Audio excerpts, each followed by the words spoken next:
Olá pessoal do oitavo ano, aqui é a professora Ellen da disciplina de História e esse vídeo ele vai ser voltado principalmente para a correção das atividades no livro de vocês que eu passei na semana passada. Nas páginas correspondentes 291, 292, 293, 299, 300, 301 e 304, né? São todas as atividades que correspondem ao capítulo 5, né? Que vai falar sobre a Revolução Americana. E no próximo vídeo que enviarei para vocês amanhã, já vamos falar também do processo revolucionário em outras partes da América. Vamos agora para a página 291, né? Vai falar um pouco sobre os acontecimentos nas 13 colônias. E essas questões são interessantes, porque o autor ele vai te dar a resposta e você, observando a resposta, terá que formular a pergunta.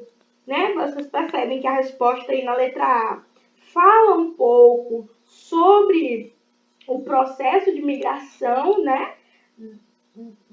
Dos ingleses, dos franceses, alemães, irlandeses e escoceses para a região das 13 colônias e ele quer que você formule uma pergunta. A sugestão de pergunta é essa que eu coloco para vocês no vídeo. Quais as origens das pessoas que migravam para a região dos Estados Unidos no período da sua formação?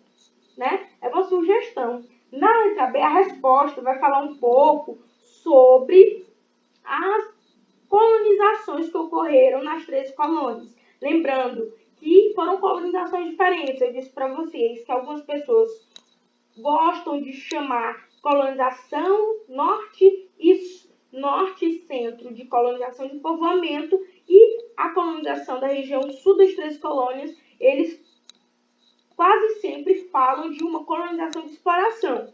Então, na letra B está aí a sugestão de pergunta. Quais eram as diferenças entre a colonização norte, centro e sul das 13 colônias? A resposta está aí logo abaixo. Na letra C vai falar um pouco sobre, né, como os ingleses iniciaram aí a colonização, né? E quem já habitava aí o território da América antes da chegada dos ingleses, né?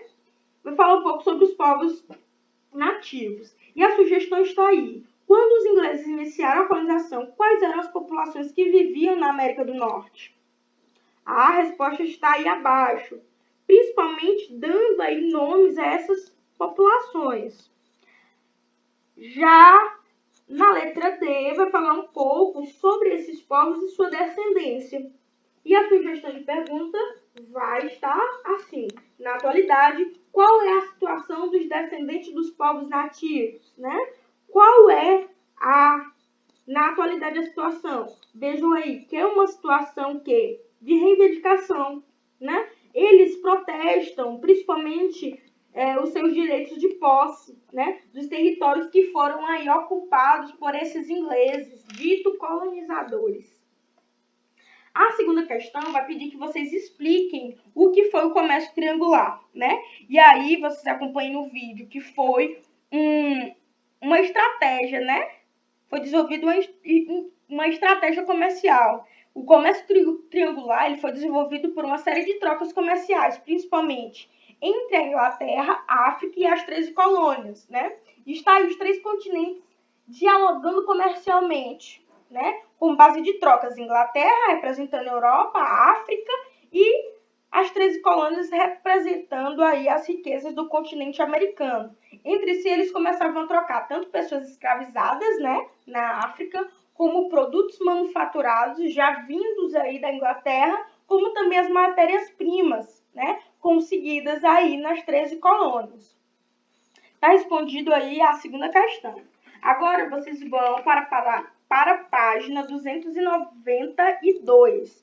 Vejam aí a imagem. A imagem representa, né, os escravizados no século XIX trabalhando em um plantation de algodão nos Estados Unidos. A letra A da terceira vai pedir que você descreva a imagem, né? Apesar de ser uma resposta pessoal, né, a imagem destaca o trabalho dos escravizados na plantação de algodão. Aí a gente pode ver homens e mulheres trabalhando, arando a terra, e também mostram um homem, a figura de um homem montado em um cavalo, né? Que esse poderia ser um capataz, né? Cujo seu serviço seria fiscalizar o trabalho dos escravizados. Na letra B, vai perguntar quem eram essas pessoas, né? A gente vai perceber que eram pessoas afrodescendentes que estavam ali trabalhando na plantação de algodão, e também a gente percebe que existe um feitor supervisionando o trabalho. Na letra C,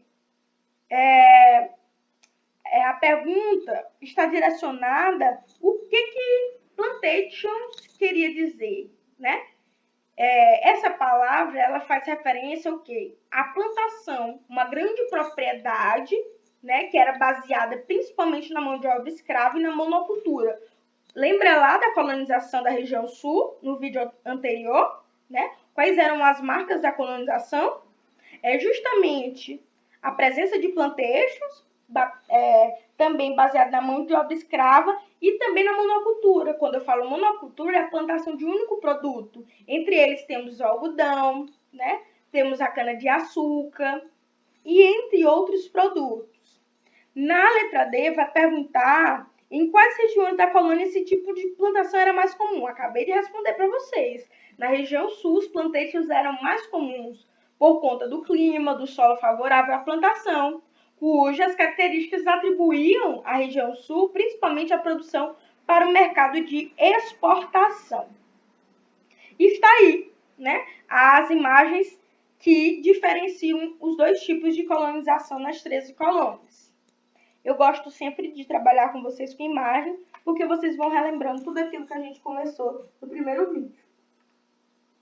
Já na página 293, é muito interessante essa parte que vai falar sobre a música, né? Sobre a cultura, que a gente ainda percebe muito, de forma muito presente nos Estados Unidos, que a música é o blues, é o jazz, né?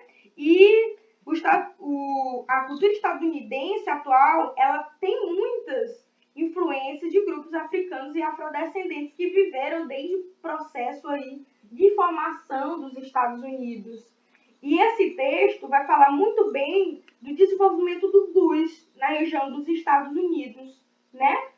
Onde fala que o principal personagem aí é o negro, né? Que visto como uma ferramenta de trabalho aí na região da América do Norte, no seu lazer ele produzia música, principalmente a música, até mesmo entre os seus intervalos ali na lavoura, ele fazia da música um instrumento de resistência, né? E aí, a letra A já pergunta, qual a influência afrodescendente aborda o texto? Né? O texto, ele mostra o quê? O surgimento do estilo musical blues.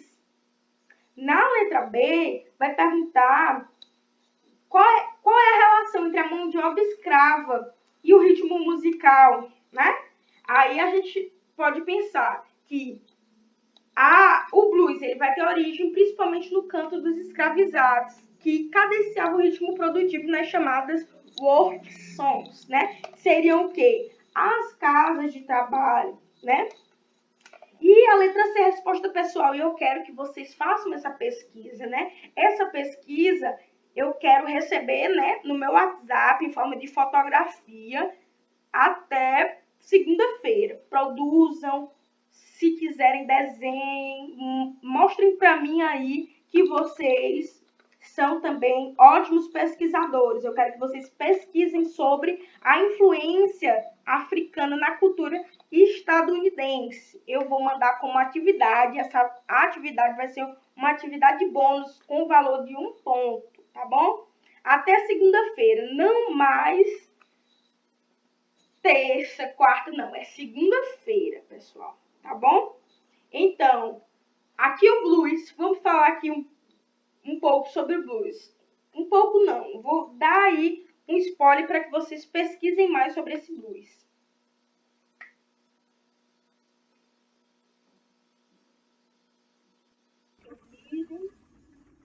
uma representação aí das cantorias dos escravizados da América do Norte. São três, pessoal. É importante que vocês pesquisem também e tragam para mim na segunda-feira. Mandem para mim. E aqui, na página 399, vai falar um pouco sobre as revoltas entre colonos ingleses. Na página 299, a imagem representa o quê? Pessoas derrubando uma estátua. A gente percebe que a derrubada de símbolo sempre foi um ato revolucionário. Tão tal que vimos, né, episódios como esses alguns dias atrás e também nos Estados Unidos, né? Como forma de protesto contra o racismo ali de George Floyd, né? A gente percebeu também que pessoas que estavam ali derrubando alguns monumentos, apesar da gente saber que é um patrimônio, né? Que a derrubada de patrimônio também é crime, mas a gente percebe que ao longo da história a derrubada dos símbolos é um ato revolucionário. Está aí a Revolução Francesa com a queda da Bastilha para nos lembrar bem da importância, né, da derrubada desses símbolos. E a letra A vai falar um pouco sobre o que está representado na imagem. A gente percebe que são pessoas derrubando a estátua do rei da Inglaterra, George III. Na letra B, vai perguntar sobre o significado. Representa as 13 colônias libertando-se do governo opressor da Inglaterra, no contexto de luta política pela independência. Na letra C, vai perguntar como foi o processo de independência.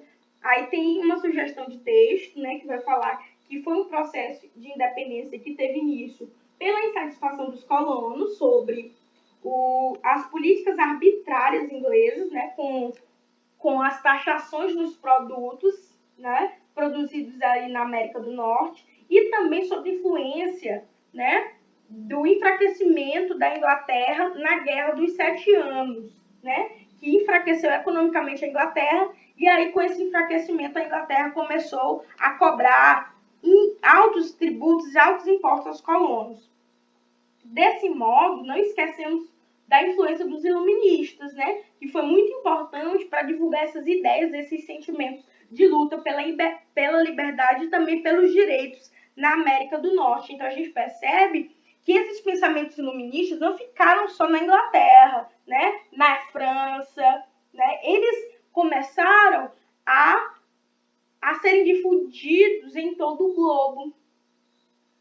E aqui na próxima questão a gente vai, na página 300, marcar aí na segunda questão que fala sobre a Guerra dos 7 Anos, a letra B, né, que foi um conflito travado por potências imperiais, tendo desdobramentos em territórios americanos. Era Inglaterra, França, Áustria, tá bom? Então, a alternativa é a letra B, e na terceira questão vai falar um pouco aí sobre a formação dos Estados Unidos, que tem, né, essa imagem característica, que foi o momento da declaração, né, da independência. E a letra A, a imagem vai representar a declaração da independência dos Estados Unidos, né, o momento em que as 13 colônias proclamaram a sua autonomia política, né, não dependiam mais dos ingleses. Sabemos, né, que, como a gente falou no vídeo anterior, essa autonomia política demorou um pouco, né, para serem reconhecidos pelos ingleses. Mas os Estados Unidos conseguiram sua independência. Na letra B, em que tipo de documento essa cena foi representada? Foi na nota da cédula do dólar estadunidense, tá vendo? E a letra C é uma resposta pessoal. Vou pedir a opinião de vocês sobre essa escolha, né? Essa escolha de representar a declaração da independência em uma cédula de dólar. Já na página 301, vamos continuar falando sobre a Revolução Americana. A quarta questão vai perguntar como a Guerra dos 7 Anos influenciou a Revolução Americana. Acabei de falar para vocês. A Inglaterra volta economicamente desestabilizada. E aí o que é que os ingleses vão fazer? Vão tentar se reerguer economicamente, principalmente cobrando altos impostos na colônia, né? Nas 13 colônias. Então, de que forma vai influenciar a Revolução? Com esses altos impostos, os colonos começaram a ficar insatisfeitos e, posteriormente, se levantarem contra o governo britânico. Tá bom, pessoal? Na quinta questão vai falar sobre esses levantes. Temos aí os dois principais, que é o massacre de Boston e também a festa do chá de Boston. E aí, na letra A, o massacre de Boston foi justamente o levante dos manifestantes em via pública, né, contra o aumento dos impostos. E esse episódio também representa a opressão inglesa contra os colonos. Quando vocês forem responder, vão dando pausa aí nos vídeos. Que na prova, gente, eu quero as respostas completas, tá bom? Vamos estudar. A letra B é a festa do chá de Boston, né? Que a gente lembra aquele episódio onde os colonos eles foram fantasiados aos portos, fantasiados de indígenas, né? E ali invadiram os navios ingleses e jogaram fora todo o chá que seria transportado ali pelos ingleses, né? Foi um ato revolucionário, né? Derramar todo aquele chá em alto mar. Esse momento da festa do chá de Boston, ele vai ser um evento representativo, que também, assim como o massacre de Boston, vai mostrar a insatisfação dos colonos em relação aos ingleses e ao controle econômico aí da Inglaterra nas 13 colônias. Tá vendo, pessoal? Colonos versus ingleses. Representa aí esses dois levantes. Na página 301 ainda, a letra C responde a questão que vai falar sobre a ideia central do texto, que seria: cabe ao povo determinar as regras sobre as quais ele seria governado. É uma parte aí da Declaração de Independência dos Estados Unidos da América. Vamos aí, rápido, para o vídeo não ficar muito extenso, apesar de que ele já está um pouco extenso, falar um pouco sobre a atividade da página 304, né? Vai falar um pouco sobre os nativos, né? Os povos nativos que tiveram aí suas terras invadidas com o processo de colonização inglesa. A primeira questão vai perguntar: qual o problema representa no texto? Representa a criação de oleoduto que provocaria o quê? Impactos ambientais, principalmente no território dos povos nativos da América do Norte. Na letra B, o que o autor da reportagem quis dizer com o termo povos originários? Seria povos que viviam na região antes da colonização. Letra C, como os descendentes dos povos nativos reagiram a esse problema? Né? Como eles reagiam? Eles tinham aí eles reagiam principalmente em forma de protesto. Ó, lembrando que o que eu estou falando é a resposta. Reagiu em forma de protesto, principalmente buscando aí, né, barrar essa construção desse oleoduto, que poderia ter grandes impactos, né, principalmente impactos negativos aí na qualidade, principalmente na qualidade da água dessa população. Aí o que está aqui no vídeo é a resposta da letra D. Qual seria a relação desses povos com as suas terras? Seria uma relação de ancestralidade, pois os seus antepassados habitavam a região antes da ocupação inglesa. É importante lembrar da luta dos indígenas, né, em busca de direitos, principalmente nos direitos às terras que foram tomadas pela ocupação inglesa. Tá ok? Então, com esse vídeo a gente fecha aí todos os comentários a respeito da Revolução Americana e a partir do próximo vídeo a gente já vai conhecer de que forma aconteceram as outras independências na América, principalmente na América Espanhola.